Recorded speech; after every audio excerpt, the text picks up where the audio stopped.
On another wet January afternoon, and hoping to put the midweek cup defeat to Bamber Bridge behind them, Witton Albion welcomed Glossop North End to Wincham Park, looking for their 4th straight league victory. Before the kick-off of this afternoon's game, a minute's applause was held in memory of former Witton Albion player Stuart Cowden, who sadly died during the last week. He made 374 appearances for the club, making him the 7th highest in the club's history.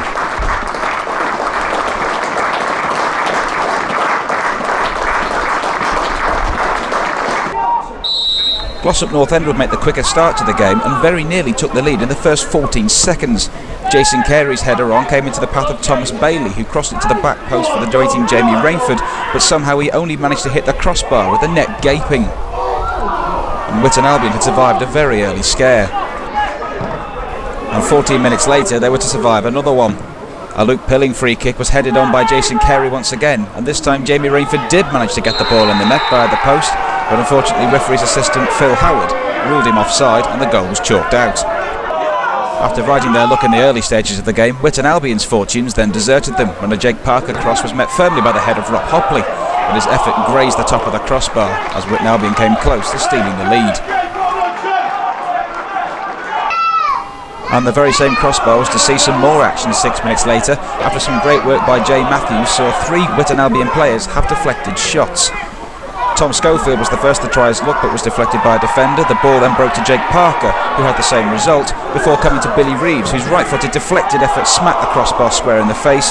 Once again Witton Albion went desperately close but just couldn't break the deadlock. But the deadlock would be broken 10 minutes before half-time as Witton Albion were awarded a free kick in a very dangerous position. Captain Kieran Lugsden bringing down Thomas Schofield right on the edge of the penalty area, and referee Aaron Jackson awarded the free kick. Danny Andrews took responsibility for the set piece and blasted a left foot shot around the Glossop defensive wall and into the top corner of the net for a fantastic set piece, and gave Witton Albion a 1-0 lead going into half time. Now being required to chase the game, Glossop North End made a bright start to the second half and almost levelled it 4 minutes in, though Jamie Rainford's powerful right foot shot was well saved by on-loan goalkeeper Andy Firth. It was another fine save by Firth, who was playing the final game of his loan spell. Witton Albion were still creating chances of their own though, and they came up with a great one in the 58th minute when an Anthony Gardner low cross into the penalty area saw Jay Matthews attempt an audacious backheel, but goalkeeper Luke Pilling was more than equal to it, and the score remained at 1-0. As the game wore on, Witton Albion was still applying good pressure to their Derbyshire visitors, but still protecting their 1-0 lead, which they got a chance to extend in the 72nd minute after Sam Barnes fouled Tom Schofield off the ball and referee Aaron Jackson booked him accordingly.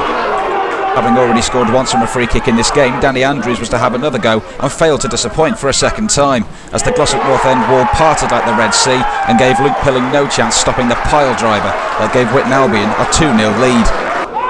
Now with a 2-goal lead and the game nearing its conclusion, Witton Albion were playing with huge confidence and launching wave after wave of attack on the Glossop North End goal, and they felt they should have been awarded a penalty in the 86th minute, when a great run down the wing from Jay Matthews saw him felled in the penalty area by the already booked Sam Barnes.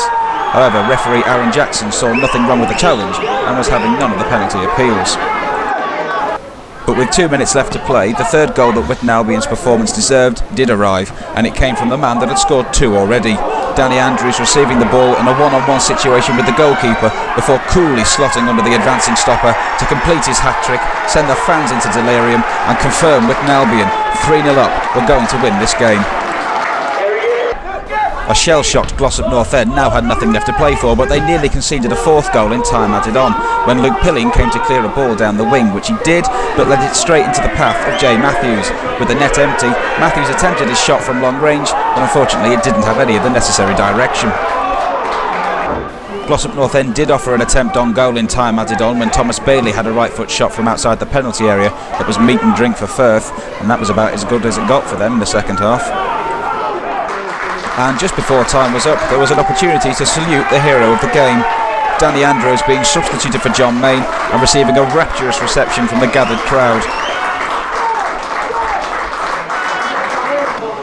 Not long later, the final whistle was sounded and brought down the curtain on an excellent result for Witton Albion, their 4th straight league win, and a win against a team competing well in the playoffs. Wincham Park retains that winning feeling then, as Witton Albion are really enjoying their start to the new year. Final score, Witton Albion 3, Glossop North End 0.